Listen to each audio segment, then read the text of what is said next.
코드로 해서 한 번만 넘어가는 것만 해보자.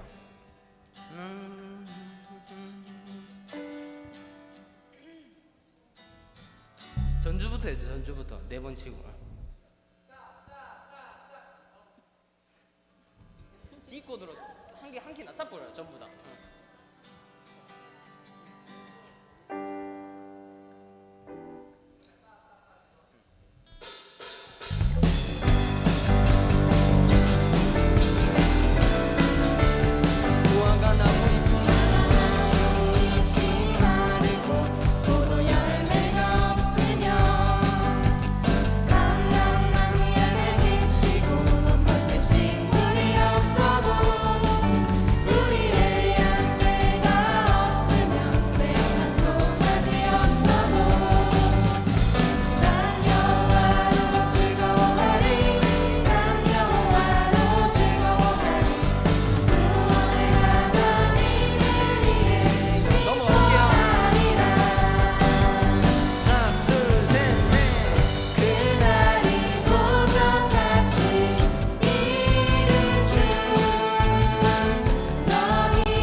화장실하고 물 먹고 빨리 한번 올라오면 될 것 같아.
할렐루야. 예배 자리에 나오신 여러분들도 오늘 오늘도 진심으로 환영합니다. 우리 한번 앞뒤 사람과 한번 오늘은 좀 밝게 한번 인사해 볼까요? 참 잘 오셨습니다.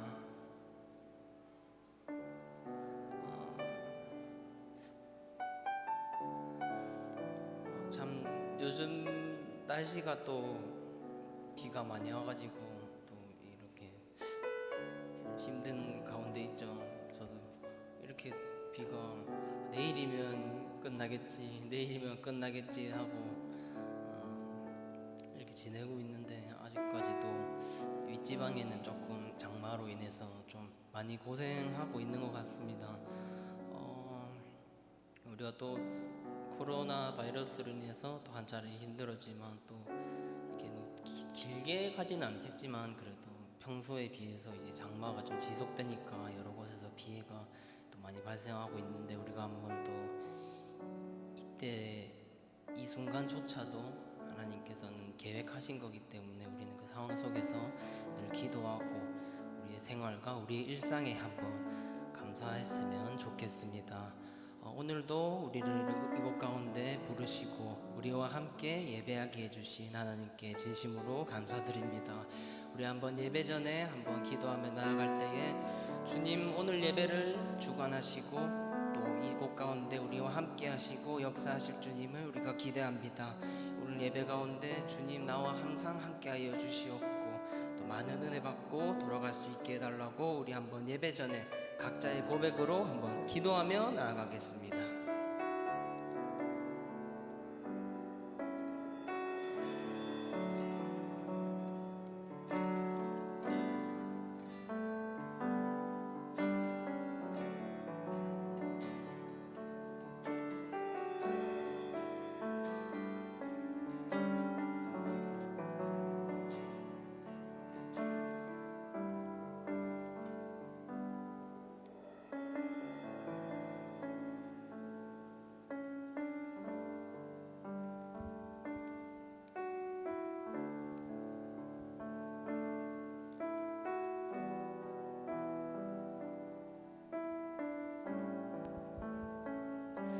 함께 찬양하며 나아갑니다. 날마다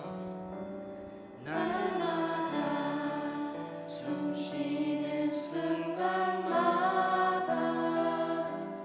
내 앞에 어려운 일 보내 주님 앞에 이 몸을 맡길 때 슬픔 없네 두려움 없네 날마다 숨 쉬는 순간마다 내 앞에 어려운 일 보내 주님 앞에 이 몸을 맡길 때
함께 고백합니다. 이 땅의 내 삶이 이 땅에 내 삶이 비록 버겁더라도 주님의 선하심 나 믿으며 가리. 이 작은 자통에 주가 이뤄가시니 감사로 사는 삶 나 살기 원하네. 내 삶의 시간 속에 내 삶의 시간 속에 주 일하시네. 내 모든 여정 속에 함께 하시네. 깊고도 크신 주의 영광을 나 보리라. 위대하신 주 나는 주님께 속한 자 되어 주의 나라 위에 전심으로 살리라. 주의 마음에 합한 자 되어 맡기신 소명 이루리. 땅의 내 삶이 이 땅에 내 삶이 비록 버겁더라도 주님의 선하심 나 믿으며 가리. 이 작은 자통에 주가 이뤄가시니 감사로 사는 삶 나 살기 원하네. 내 삶의 시간 속에 주 일하시네. 내 모든 여정 속에 함께 하시네. 깊고도 크신 주의 영광을 나 보리라. 위대하신 주 나는 주님께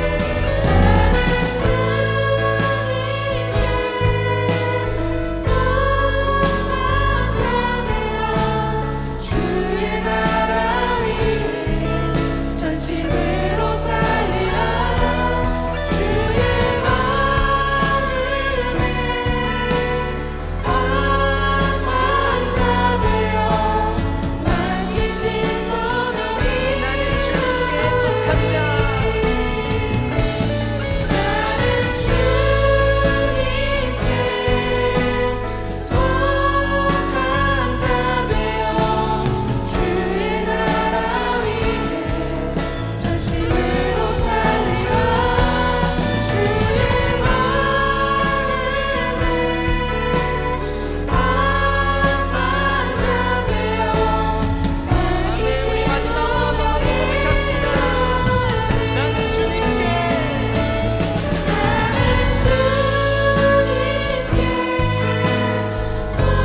속한 자 되어 주의 나라 위에 전심으로 살리라. 주의 마음에 합한 자 되어 맡기신 소명이 우리 시간 한번 간절히 주님 앞에 고백했으면 좋겠습니다. 우리는 주님께 속겠다고, 아니 속해야만 한다고, 주님께 속하고 싶다고 우리가 이 시간 한번 주님께 간절히 고백했으면 좋겠습니다. 내 모든 여정 속에 함께 하시는 주님, 모든 상황 가운데 주님께서 일하심을 믿습니다.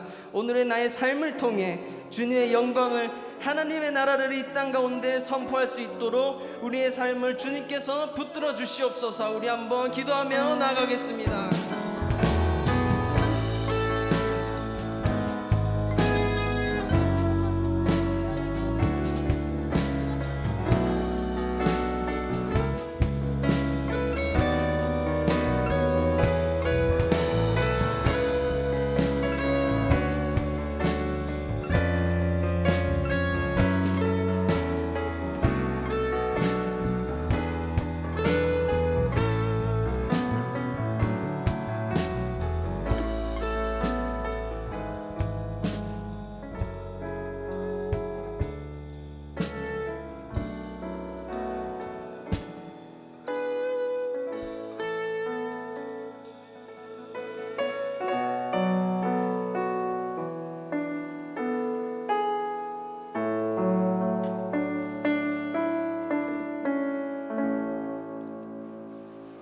예배를 위해 박정은 자매 기도 인도하시겠습니다.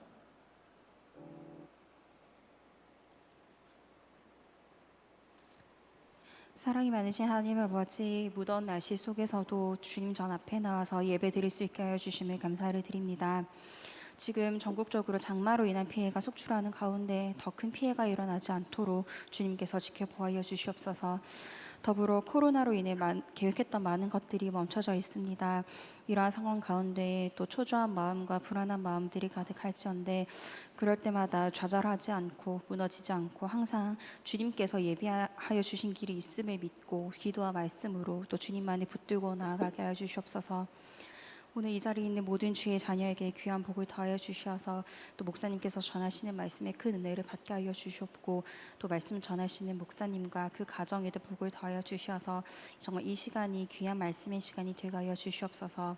아직 이 자리에 함께하지 못한 지체들의 발걸음을 재촉하여 주시옵고 또 오늘 이 예배를 시작하는 시간부터 집에 돌아가는 발걸음까지 주님께서 늘 지켜보아 주시옵소서. 항상 주님의 자녀임을 생각하고 이 세상에 나아감에 있어서도 늘 중심을 잃지 않는 주의 자녀들이 되게 하여 주셔서 또 귀한 세상의 빛과 소금이 되는 존재들이 되길 원합니다. 항상 아버지께 기도하고 찬양하고 예배함으로써 늘 나아갈 수 있게 하여 주시옵소서. 감사를 드리며 예수님 이름으로 기도드립니다. 아멘. 아멘.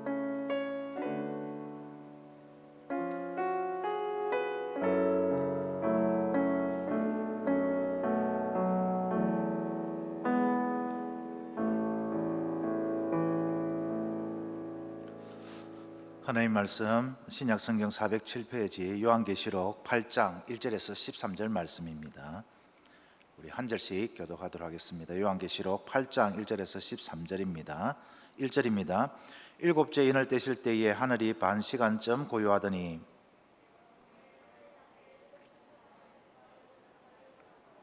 또 다른 천사가 와서 제단 곁에 서서 금 향로를 가지고 많은 향을 받았으니 이는 모든 성도의 기도와 합하여 보좌 앞 금 제단에 드리고자 함이라.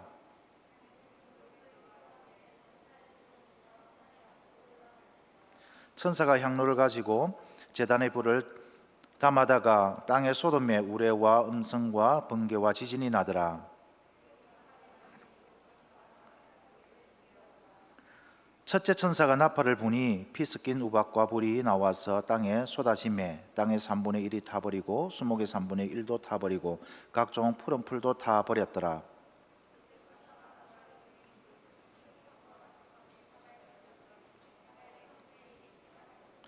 바다 가운데 생명 가진 피조물들의 3분의 1이 죽고 배들의 3분의 1이 깨지더라.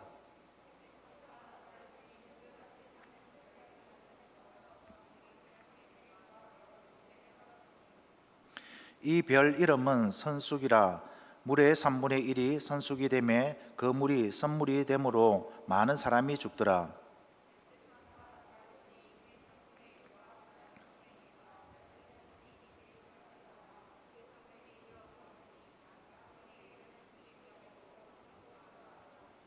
함께합니다. 내가 또 보고 들으니 공중에 날아가는 독수리가 큰 소리로 이르되 땅에 사는 자들에게 화가 있으리니 이는 새 천사들이 부르야 할 나팔 소리가 남아 있음이로다 하더라. 아멘. 시대의 파수꾼이 됩시다라는 제목으로 여러분과 함께 은혜를 나누고자 합니다. 요즘 매일 저한테 적어도 2번 이상 문자를 보내는 곳이 있습니다. 알지도 못하는데 또 그렇다고 저하고 뭐 이렇게 친분이 있는 것도 아니고 전혀 모르는데 계속해서 하루도 빠짐없이 적어도 2통 이상 이렇게 문자를 보냅니다. 여러분도 경험하고 있죠? 예, 어떤 문자입니까? 안전 안내 문자 이래가지고 계속 이렇게 날아옵니다. 코로나 관련해서 또 폭우로 관련해서 재난 그런 경고 문자, 안내 문자들이 이렇게 오고 있습니다. 왜 문자가 옵니까? 왜 문자를 보냅니까? 책임을 진 자들이기 때문입니다. 문자 안 보내면 어떻게 됩니까? 문자 보내도 되잖아요. 얼마 전에 참 안타까운 소식을 우리가 뉴스를 통해서 들었죠. 우리 바로 가까이 부산역에 보면은 이렇게 아주 낮은 지하 차도가 있는데 거기에 차들이 갇혀서 갑자기 물이 이렇게 몰려오는 바람에 안타까운 생명이 3명 그렇게 목숨을 잃었죠. 언론에서 그 담당자, 그 책임자 신랄하게 비판을 하는 것을 보았습니다. 특히 이제 우리가 살고 있는 이 동구 지역이다 보니까 그 이후로 동구청에서 제일 먼저 문자가 오는 것 같아요. 책임을 다하지 못했을 때 신랄한 비난과 함께 그 결과에 따른 책임을 져야 하는 것이죠. 저는 오늘 이 본문을 가만히 묵상하면서 이런 질문들이 떠올랐습니다. 세상에 대한 성도로서 우리의 책임은 무엇인가? 우리가 세상에 대한 책임은 무엇인가? 어떻게 우리가 그 책임을 다 감당할 수 있을까? 잘 감당할 수 있는가? 이런 질문이 딱 떠오르더라고요. 그러면서 하나님께서 참 깊은 그런 감동과 은혜를 주셨는데 오늘 여러분에게 맡기신 세상을 향한 책임은 무엇인지 한번 또 우리가 어떻게 그것을 잘 감당할 수 있는지에 대해서 깊이 깨닫고 또 마음에 새기며 또 순종의 삶을 사는 저와 여러분이 되기를 주님의 이름으로 축원드립니다. 오늘 성경은 드디어 이제 예수 그리스도께서 마지막 7째 인을 떼실 때에 하늘이 반 시간쯤 고요해졌다라는 표현이 있습니다. 30분 동안 고요해졌다라는 이야기일까요? 네, 아닙니다. 여기서 시간의 개념은 여기 또한 상징적인 의미가 있는데요. 1시간의 의미가 무엇인가 하니까 짧은 시간입니다. 그러면 반 시간은 그보다도 더 짧은 시간이 되겠죠. 극히 짧은 시간에 정적이 흐른 거예요. 고요함이 흐른 거예요. 무엇을 이야기를 하는 것이냐 하면은 우리가 요한계시록을 읽다 보면은 분명히 6, 7장에는 7인에 대한 그런 재앙이 기록되어 있고 이제 8장에 7 나팔에 대한 이런 재앙들이 이렇게 소개되고 있으니까 우리가 잘못 해석을 하는 오해를 하는 경우가 있어요. 7째 재앙이 지나고 나면 7인의 재앙이 지나고 나면 이제 나팔 재앙이 도래하겠구나 이렇게 잘못 이해를 하는 경우가 있어요. 이 7인의 재앙과 7 나팔의 재앙은 시간 순서에 따른 하나님의 심판이 아닙니다. 그렇다면 이것은 무엇이냐 하니까 대상이 다른 거예요. 7인의 재앙은 하나님을 믿는 성도들을 향한 하나님의 그런 메시지고 7 나팔에 대한 이 심판의 내용은 믿지 않는 자들에 대한 하나님의 심판에 대한 내용입니다. 그러니까 이것은 시간 순서가 아니라 같은 시간대에 다른 대상을 두고 하나님께서 어떤 심판을 이루어 가실까라는 그런 메시지라는 것이죠. 그래서 오늘 1절은 이런 경우입니다. 같은 시간대에 다른 장면들이 펼쳐지는 것을 어떻게 장면이 바뀌는 거죠. 화면이 전환되는 거죠. 우리가 드라마를 이렇게 보다 보면은 동일한 시간대에 다른 공간에서 일어나는 사건들을 우리가 볼 때가 있죠. 그럴 때 어떤 게 있습니까? 화면이 2개가 겹치면서 오버랩되면서 다른 장면으로 전환되는 경우가 있죠. 그렇게 이해를 하시면 됩니다. 그래서 7째 인을 떼실 때에 잠시 고요하더니 장면이 바뀐 거예요. 화면이 바뀐 거예요. 그래서 사도 요한이 경험한 게 뭡니까? 하나님 앞에 7 천사가 또 서 있는데 그 7 천사가 받은 게 뭡니까? 나팔이라는 거죠. 오늘 2절에 보면은 내가 봄에 하나님 앞에 7 천사가 서 있어 7 나팔을 받았더라. 그리고 또 보니까 또 다른 천사가 와서 제단 곁에 서서 금 향료를 가지고 많은 향을 받았으니 이는 모든 성도의 기도가 합하여 보좌 앞에 금 제단에 드리고자 함이라. 자, 우리가 머릿속으로 한번 상상을 해 봅시다. 7 천사가 하나님 앞에서 무엇을 받았습니까? 7 나팔을 탁 받고, 또 다른 천사가 금 향로를 탁 가지고 많은 향을 누구한테 받느냐 하니까 24장로들이 무엇을 가지고 있었습니까? 향을 가지고 있었죠. 그때도 성도의 기도라는 것을 우리가 살펴보았는데, 24장로들로부터 성도들이 그동안 기도했던 그 기도를 탁 받아들고 하나님께 올려드리는 거예요. 향을 피우면서 그 향의 연기와 함께 성도들의 기도가 하나님께 올라가서 하나님께 상달되는 거예요. 조금 머릿속으로 그려집니까? 그러면서 어떤 일이 벌어지느냐, 그 향의 연기와 함께 성도들의 기도가 하나님께 올라가서 하나님께 상달되고,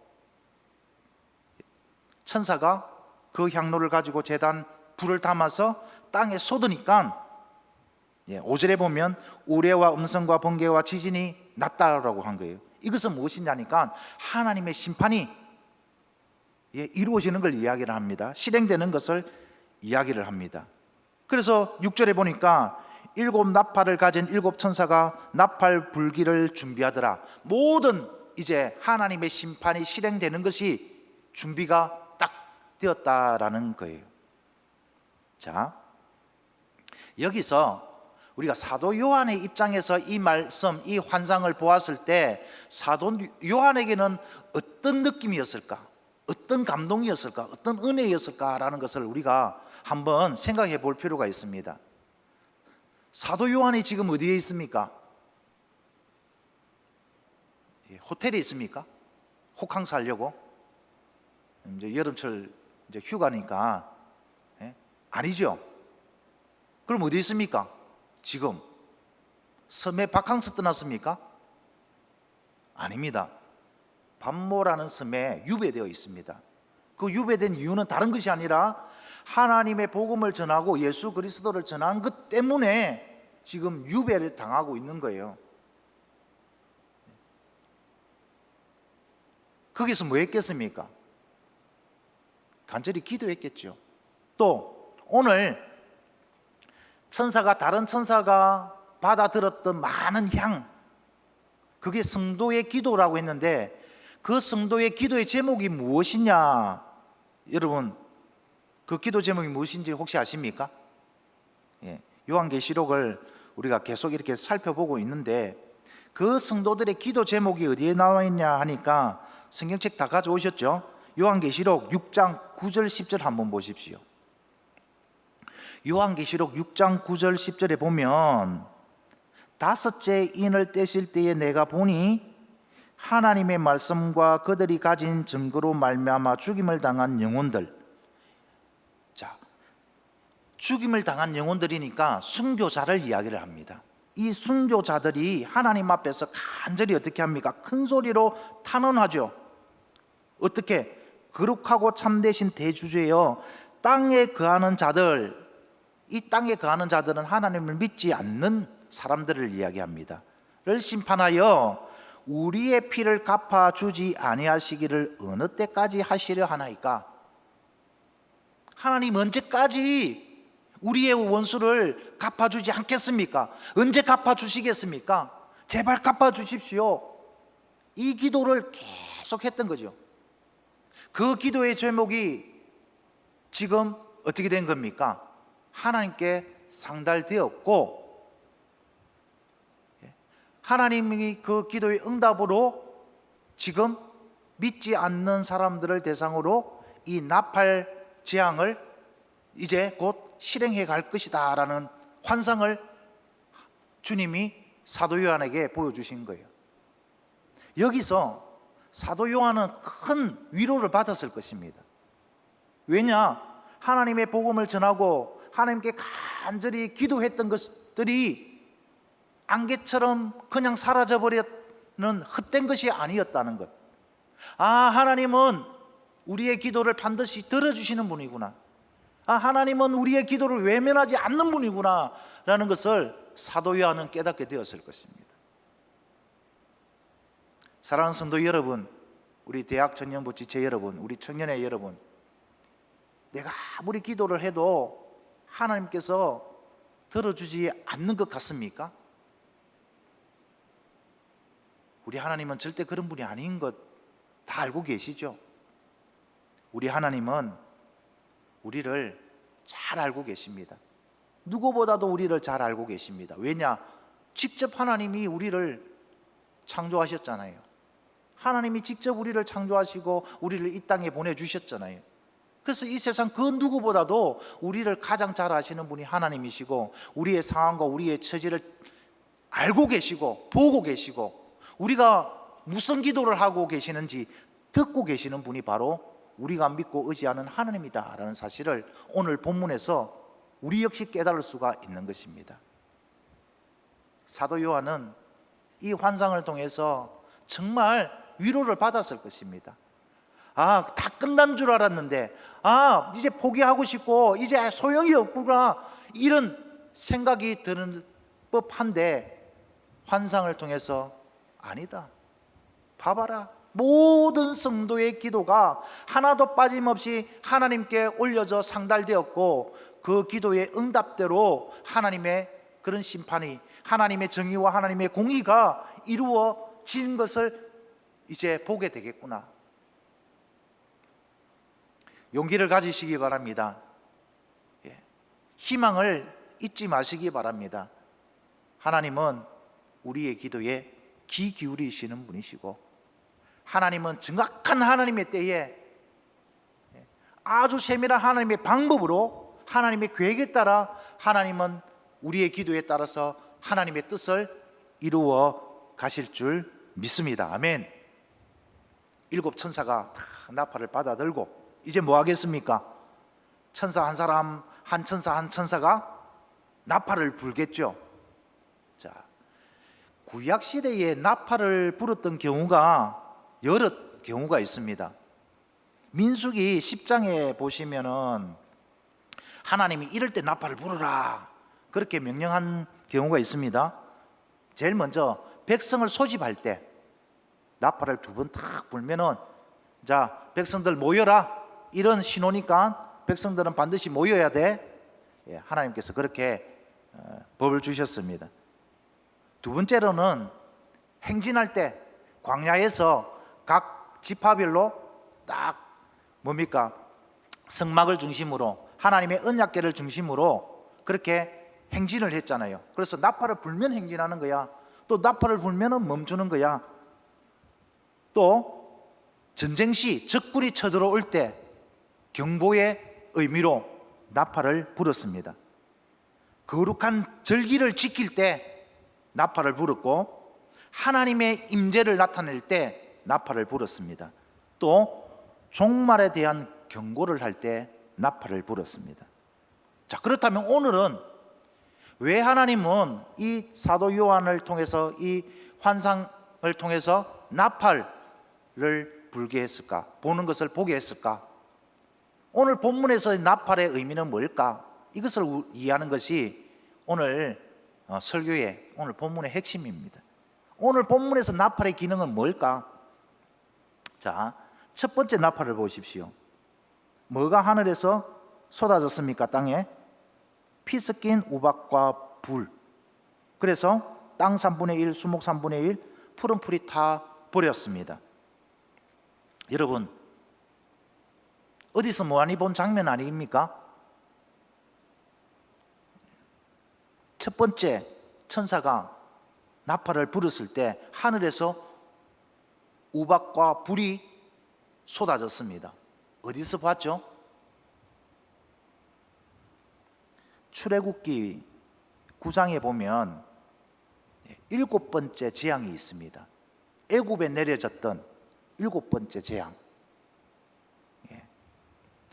하나님은 지금 애굽에서 이스라엘 백성들을 구해낼 때 애굽 땅에 내렸던 7번째 재앙과 지금 첫 번째 천사가 나팔을 불 때에 임할 재앙을 연관시켜서 그렇게 보여주는 장면입니다.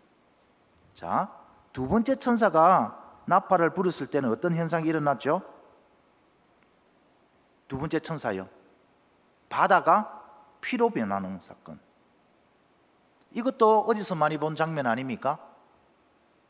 또 셋째 천사가 나팔을 불었을 때, 자, 햇불 같은 큰 별이 떨어지고 여기에 집중하다 보면은 오류에 빠질 수가 있어요. 그보다도 어떤 현상들이 일어났는가를 집중해 보면은 물의 3분의 1이 먹지 못하게 되었고 그 물을 먹는 사람은 죽게 되었죠.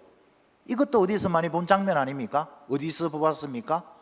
이 역시 출애굽할 때 하나님이 나일강을 피로 만들고 물을 다 피로 만들어서 사람들이 물을 먹지 못하는 그런 어려움에 빠졌잖아요. 이 역시 출애굽 당시에 애굽에 내려졌던 재앙과 첫 번째 재앙과 관련이 있습니다. 자, 네 번째 천사가 나팔을 불었을 때 어떤 일이 일어났습니까? 해와 달에 별이 빛을 잃어버렸습니다. 이 역시 애굽에 내려졌던 재앙을 우리가 연상할 수 있죠. 아홉 번째 재앙, 흑암을 내리게 했던 하나님. 자, 오늘 첫 번째 나팔하고 네 번째 나팔까지의 이 재앙들은 모두가 어디에 이렇게 연관이 되어 있느냐, 연결되어 있느냐? 출애굽 당시에 하나님이 애굽 땅에 내려졌던 재앙들과 관계가 있습니다. 무엇을 의미할까요, 여러분? 조금 전에 제가 여러분에게 설명한 것처럼 이스라엘 백성들이 그때 무엇하고 있었습니까? 출애굽할 때 하나님이 모세를 보내서 그들을 이끌어내기 이전에 이스라엘 백성들은 엄청난 고통을 받고 있었죠. 고된 노동과 핍박과 환난 속에서 그들은 오직 하나님께 울부짖었습니다. 하나님, 이곳에서 제발 우리를 구원해 주십시오. 간절히 기도했습니다. 그렇잖아요. 그 기도를 들으시고 하나님은 이미 계획하고 계셨던 모세를 딱 선택해서 애굽에 보내죠. 그때 하나님이 모세에게 한 말이 있습니다. 한번 들어보십시오. 출애굽기 3장 7절에서 8절 말씀입니다. 여호와께서 이르시되 내가 애굽에 있는 내 백성의 고통을 분명히 보고, 자, 내 백성의 고통을 분명히 보고 그들이 그들의 감독자로 말미암아 부르짖음을 듣고 그 근심을 알고 내가 내려가서 그들을 애굽인의 손에서 건져내고 그들을 그 땅에서 인도하여 아름답고 광대한 젖과 꿀이 흐르는 땅에 데려가려 하노라. 이제 가라. 내가 너로 그 일을 이루겠다.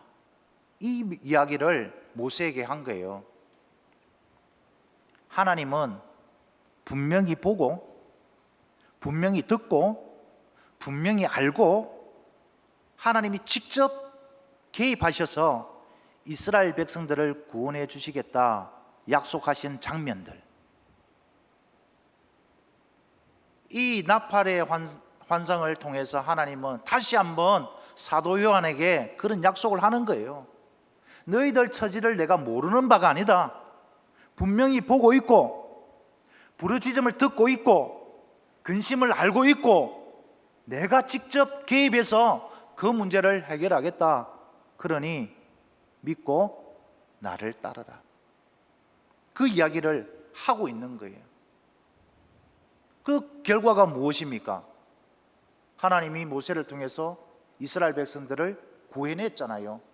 아, 사도 요한 역시 하나님이 우리를 이런 핍박 속에서 우리를 구원해 내시겠구나, 결국 우리를 이끌어 주시겠구나, 이런 믿음과 확신이 생기지 않겠습니까?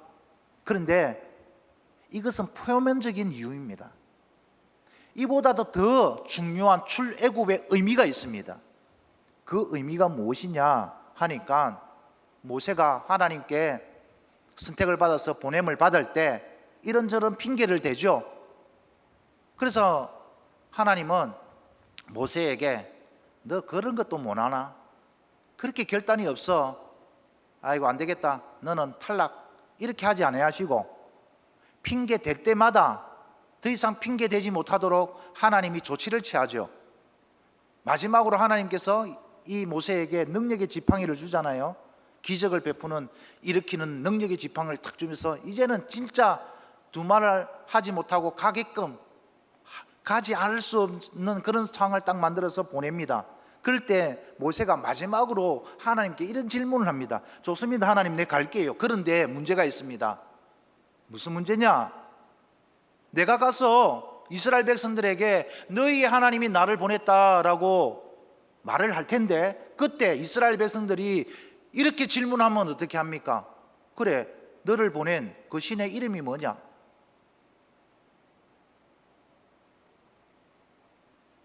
그럴 때 하나님이 뭐라고 이야기를 합니까? 하나님, 당신의 이름이 뭐냐고 물으면 내가 어떻게 대답하면 좋겠습니까? 했을 때 나는 스스로 있는 자다, 이렇게 대답을 합니다.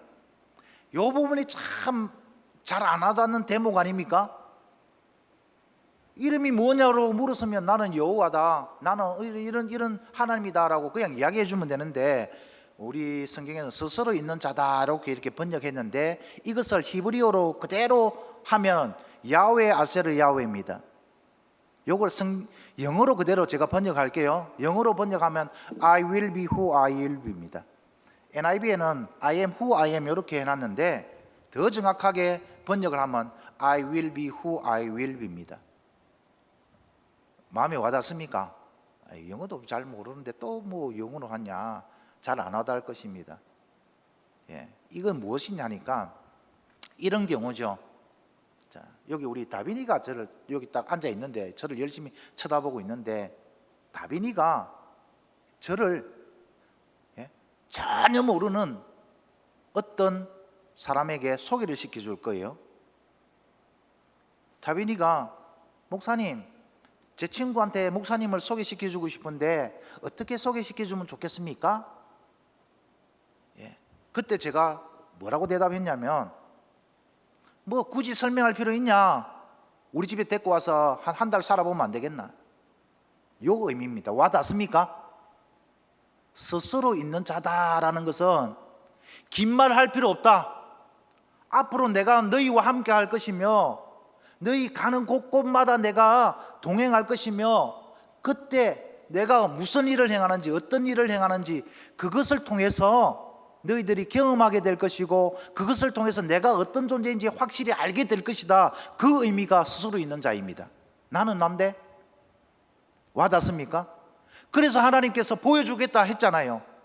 보여주는 것으로, 너희들이 경험하는 것으로 내가 어떤 하나님인 줄 알게 될 것이다 라고 했으니까 하나님이 보여줘야 되잖아요. 그래서 보여준 게 뭐다? 10가지 재앙입니다.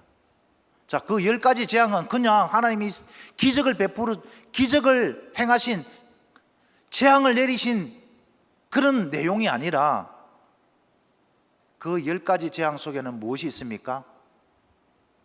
이 세상의 유일한 신은 오직 하나님밖에 없다. 나일강을 지키는 수호신을 어떻게 해버렸습니까? 피로 만들어 버렸죠. 이제 더 이상 사람들에게 도움을 주지 못하는 존재로 만들어 버렸습니다. 10가지 재앙, 모든 재앙들이 다 애굽 사람들이 섬기고 있던 신들을 하나하나 다 하나님이 물리치신 거예요. 애굽인들이 가장 높게 섬기던 신이 태양신입니다. 라신. 그 태양을 어둡게 해버렸습니다. 그 태양의 빛을 하나님께서 잃게 만들어 버렸습니다. 그뿐만 아니죠. 하나님은 생명을 주장하시는 분이시다. 장자의 죽음을 통해서 또 어린 양의 그 피로 통해서 어떻게 생명을 구할 수 있는가라는 것을 보여준 사건이 출애굽 당시의 10가지 재앙의 의미죠. 즉 무엇이냐? 이스라엘 백성들이 하나님에 대해서 잘 모르고 있었어요. 400년 동안 애굽에 살면서 그냥 자기들이 알고 있는 하나님은 어떤 하나님이냐? 우리 조상신이에요. 우리 민족을 지키는 지엽적인 신. 그래서 그들이 아브라함과 이삭과 야곱의 하나님 이렇게 부르잖아요. 우리 조상의 하나님. 그 정도로 알고 있었어요. 그런데 그것으로는 부족하다. 진짜 내가 누구인지 내가 알려줄게. 유일한 신은 오직 하나님 한 분밖에 없다. 그 하나님은 이 우주 만물을 통치하시고 다스리시는 분, 창조주 하나님이시다. 우박, 이 자연 환경을 통해서 누가 다스리는 거예요? 하나님이다. 인간의 생명까지도 주관하시는 분은 오직 하나님 한 분밖에 없다. 이 사실을 다시 한번 보여주는 사건이 무엇입니까? 이 나팔의 재앙의 의미라는 것입니다. 이것을 어떻게 하라는 거예요? 나팔은 무엇입니까? 알리는 거죠. 선포하는 거죠. 경고하는 거죠. 우리가 하나님이 어떤 분인가를 세상에 알려야 할 책임이 있는 거예요. 하나님의 나팔로서, 이 시대의 나팔을 부는 파수꾼으로서 우리는 무엇을 해야 되는가? 코로나 바이러스를 통하여서 세상이 고통을 당하고 있습니다. 두려움과 공포에 떨고 있어요. 천재지변을 통해서 슬픔 가운데, 고통 가운데 빠져 있습니다.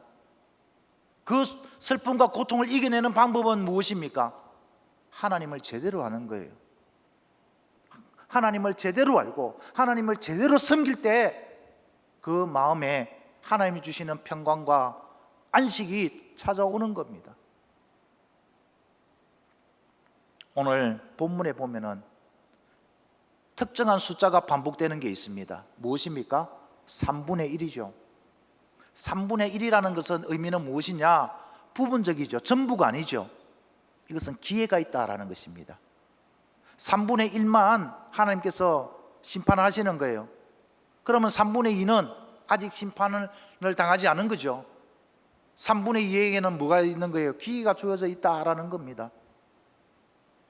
그래서 우리가 이 시대에 하나님의 그 심판, 하나님의 하나님됨을 알리는 파수꾼으로서 우리는 사명을 가진 자다라는 것입니다.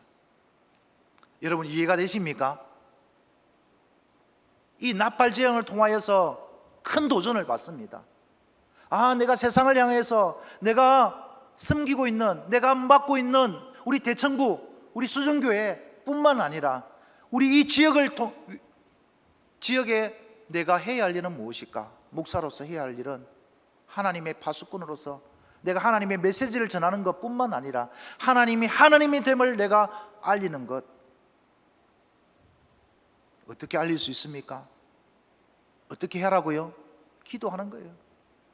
내가 하나님의 말씀을 깊이 묵상하고 그 하나님을 온전히 내가 믿고 신뢰하는 거예요. 그것이 나팔로서, 파수꾼으로서 마땅히 해야 할 일이다라는 것입니다. 세상은 하나님을 믿지 않는 사람들은 자신의 지식과 자신의 그런 경험과 자신이 가진 그 무엇으로 이 모든 세상의 문제들을 해결하려고 합니다. 그런데 우리는 이 모든 문제의 해결점은 어디에서부터 시작되어야 된다는 것을 알고 있습니다. 바로 하나님이라는 것을 알고 있지 않습니까? 담임 목사님을 통해서 창세기 지금 우리가 말씀을 듣고 있습니다. 우리 인간에게 드리워져 있는 이 어두움, 이 고통의 출발이 어디였습니까? 죄의 문제였습니다. 그 죄의 문제가 해결되지 않고서는 해결 방법이 없는 거예요.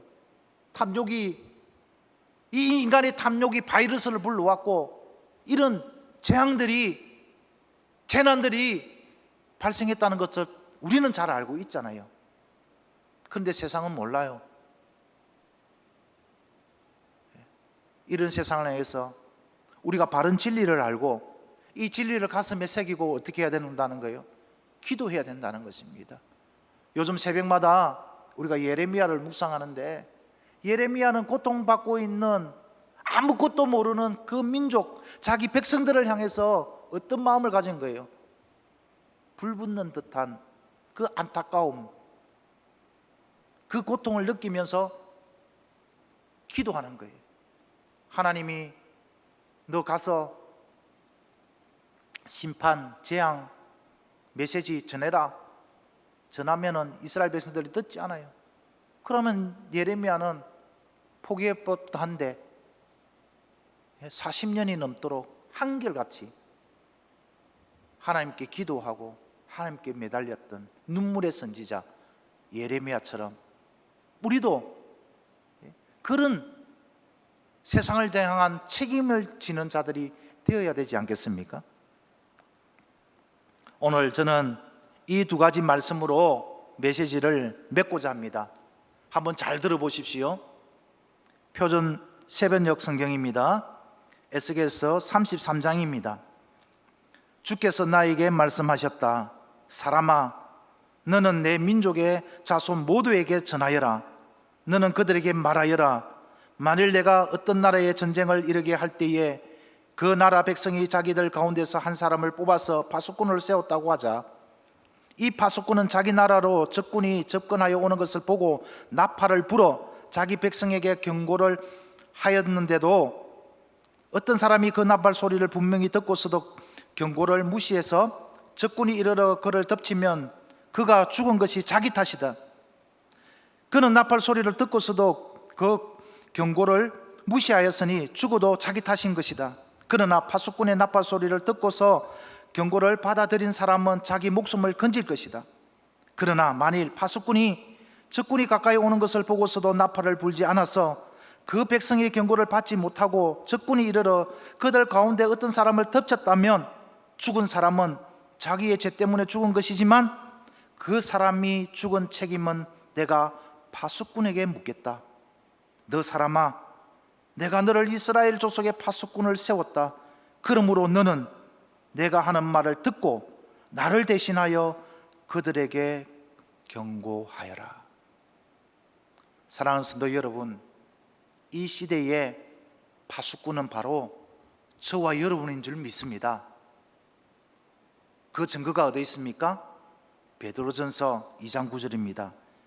그러나 너희는 택하신 족속이요 왕같은 제사장들이요 거룩한 나라요 그의 소유가 된 백성이니 이는 너희를 어두운 데서 불러내어 그의 기이한 빛에 들어가게 하신 이의 아름다운 덕을 선포하게 하려 하심이라. 왕같은 제사장은 바로 우리입니다. 여러분, 여리고성을 기억하시기 바랍니다. 여리고성에 누가 나팔을 들었습니까? 제사장들이 나팔을 들고 맨 앞장서서 나팔을 불었을 때에 아무도 없을 것 같은 그곳에 라합이라는 여인이 구원을 받게 됩니다. 이 세상에 내 주변에 아무도 구원받지 못할 것이라고 생각하는 그곳에도 하나님의 택한 백성이 있음을 믿으시기 바랍니다. 우리는 판단하는 것이 아니라 우리에게 맡겨주신 이 사명을 감당하는 자입니다. 순종하는 자입니다. 거기에 하나님의 택한 백성이 있는지 없는지 판단하는 것이 아니라 우리는 그냥 이 시대의 파수꾼으로서 하나님을 대신하여 나팔을 불기만 하면 그 나팔 소리를 듣고 뉘우쳐 회개하며 하나님께로 돌아오게 하시는 분은 하나님이신 줄 믿으시기 바랍니다. 우리 이렇게 한번 선포합시다. 하나님, 한번 선포합시다. 하나님, 제가 이 시대의 파수꾼입니다. 아멘. 날마다 이 선포 속에 하나님의 파수꾼으로서 사명을 잘 감당하시는 저와 여러분의 되기를 주님의 이름으로 축원드립니다. 기도하겠습니다. 하나님 아버지, 왕같은 제사장으로 세워주시고 이 시대에 하나님의 그 경고의 메시지를 알릴 수 있는 사명을 우리에게 주심을 감사드립니다. 내 자신이 하는 것이 아니라 성령 하나님께서 앞서 행하실 것을 믿고 의지하며 나팔을 불라고 하였사오니 하나님 힘차게 나팔을 불 수 있도록 은혜를 더하여 주시옵소서. 이 시대의 아픔을 가슴에 품고 기도하게 하시고 눈물로 기도할 때에 하나님께서 분명히 들으시고 하나님께서 분명히 알고 계시고 하나님께서 이루어 주실 것을 믿고 확신하는 가운데 기도할 수 있도록 은혜를 더하여 주시옵소서.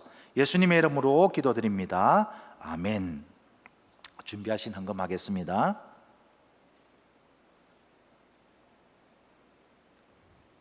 예, 반주해 주십시오.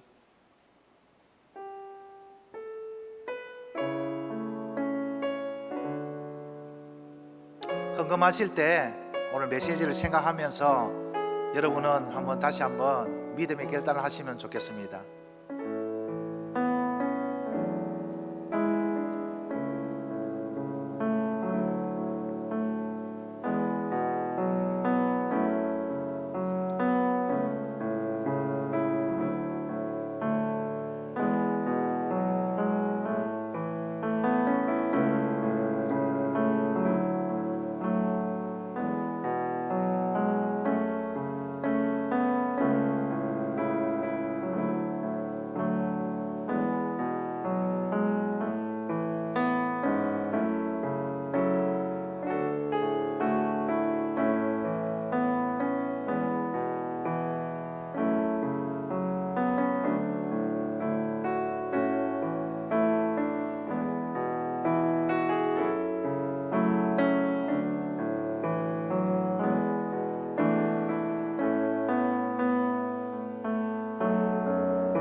우리의 중심을 보시며 예배를 받기를 원하시는 하나님 아버지, 오늘 오전에 주신 말씀처럼 하나님 기뻐하시는 예배를 우리가 온전히 들을 수 있도록 은혜를 더하여 주시옵소서. 우리의 중심을 하나님께 드리기를 소망합니다. 가장 좋은 것, 정성을 다하여 하나님께 예배하기를 원합니다. 또한 파수꾼으로서 우리에게 귀한 사명을 주셨습니다. 하나님, 우리가 울려야 할 때, 불어야 할 때 나팔을 불 수 있도록 은혜를 더하여 주시옵소서. 모세가 하나님 손에 붙들려서 이스라엘 백성들을 구원하는 데 귀하게 쓰임 받은 것처럼 이 시대의 파수꾼으로서 우리가 하나님의 손에 붙들려서 하나님 이 세상을 구원하는 그런 하나님의 도구로 사용될 수 있도록 은혜를 다하여 주시옵소서. 하나님, 우리의 정성을 하나님께 드립니다. 하나님의 뜻을 하나님께 드림을 고백합니다. 이 모든 것이 하나님께로부터 왔고 하나님의 것이오며 또 이 물질이 쓰이는 곳곳에 하나님의 나라가 굳게 세워질 수 있도록 은혜를 더하여 주시옵소서. 우리 주 예수 그리스도의 크신 은혜와 하나님 아버지의 변함없고 무한하신 사랑과 성령님의 감화 감동 충만하심이 시대의 파수꾼으로서 사명을 잘 감당하고자 날마다 하나님께 기도하며 또 하나님께 순종하고자 결단하는 모든 성도들의 삶 가운데 영원히 함께하기를 간절히 축원하옵나이다. 아멘.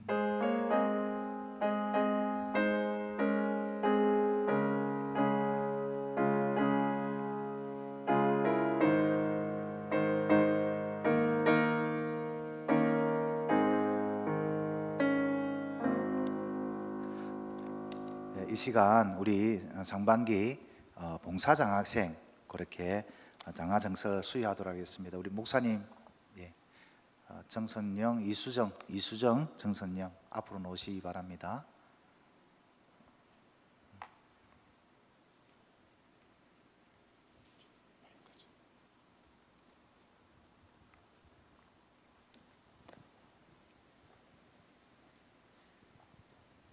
예, 장학금, 봉사장학금, 장학정서 수여식을 가지도록 하겠습니다. 장학정서 소속 대청부 이름 이수정. 위의 학생은 성실히 신앙생활을 하여 다른 학생의 모범이 되므로 장학생 선정 규정에 의거 2020학년도 봉사 장학생으로 선정되어 장학금과 함께 이 증서를 수여합니다.